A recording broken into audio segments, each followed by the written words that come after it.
అందరికీ నమస్కారం. కుంసెట్ శ్రీనివాస్ ఛానల్ స్వాగతం. ఫస్ట్ టైం చూసినప్పుడే సబ్స్క్రైబ్ చేసుకుని బెల్ సింబల్ ప్రెస్ చేయండి. మన ఛానల్లో 1400 పైగా వీడియోలు ఉంటాయి. అయితే నేను ఎందుకు చూడమంటున్నానంటే మన ఛానల్లో లీగల్ విషయాలు ప్రతి ఒక్కరికి అవసరమే. మెడికల్ అయినా సరే ఏదో ఒక మనం మరణించిన తర్వాత అవసరం ఉండకపోవచ్చేమో, కానీ లీగల్గా మనం మరణించిన తర్వాత కూడా మనల్ని లా ఫాలో అవుతుంటుంది. ఏంటి చాలామంది హాస్యాస్పదంగా తీసుకుంటారు. ఒక వ్యక్తి మరణించిన తర్వాత అతని ఆస్తులు ఎవరికి చెందాలి, అతని డెత్ సర్టిఫికేట్ ఏది, అతని లీగల్ ఎయిడ్స్ ఎవరు, ఇవన్నీ కూడా ఫాలో అవుతూ ఉంటుంది. లీగల్ చాలా సంవత్సరాల పాటు ఫాలో అవుతూ ఉంటుంది. ఆ విషయాలు మీరు తెలుసుకొని లీగల్గా మీరు ఖచ్చితంగా దృఢంగా ఉండాలి. అప్పుడే సొసైటీలో మీరు స్ట్రాంగ్గా ఉంటారు. ఈరోజు ఒక అబ్బాయి ఒక కామెంట్ పెట్టాడు. నేను ఒక వివాహితతో శారీరక సంబంధం పెట్టుకున్నాను, మ్యారేజ్ చేసుకుంటానని ప్రామిస్ చేశాను. ఆమె ఇప్పుడు నా మీద రేప్ కేసు పెడతానని చెప్పి బ్లాక్మెయిల్ చేస్తుంది. దానికి పరిష్కారం ఏమన్నా ఉందా అనేసి నేను కామెంట్లో చెప్పి వచ్చేదో చిన్న సమాధానం, కానీ పూర్తి పరిష్కారం అనేటువంటిది దొరకదు. ఆయనకి అర్థం కాదు కూడా. పెట్టిన కామెంట్లో నేను ఇచ్చిన ఆ కామెంట్కి రిప్లై ఇచ్చినది మాత్రాన అర్థం కాదు.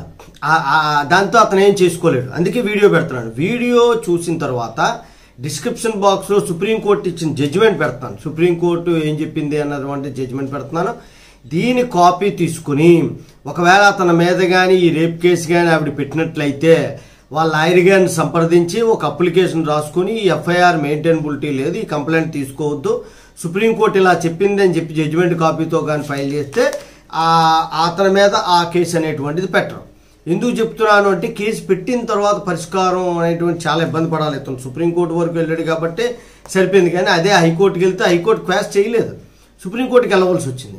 ఏంటి కేసు, సుప్రీంకోర్టు ఏమని చెప్పింది అన్నది కూడా మీకు తెలియజేస్తాను. Every breach of promise to marry is not rape అని చెప్పింది.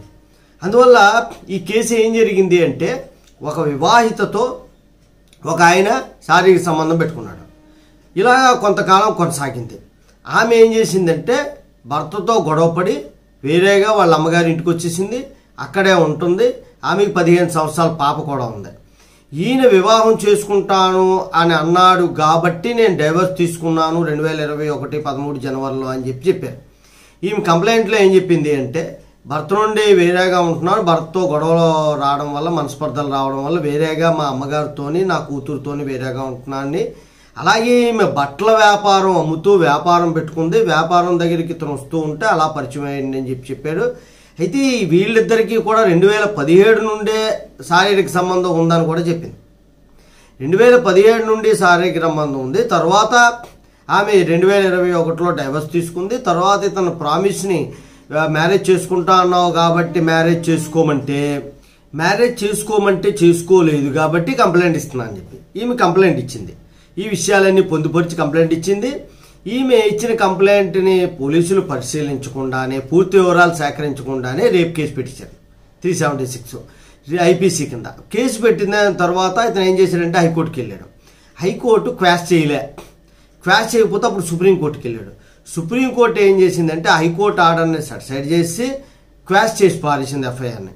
ఈమె దీని గురించి హైకోర్టు ఏమిటంటే పూర్తి వివరాలు సేకరించింది. 2017 నుండే ఈమె వేరేగా ఉంటుంది, ఇతనితో శారీరక సంబంధం పెట్టుకుంది, తర్వాత భర్త దగ్గర నుండి విడిపోయి వేరేగా వచ్చింది, అలాగే బట్టల వ్యాపారం చేసుకుంటుంది, 15 సంవత్సరాల పాప ఉంది.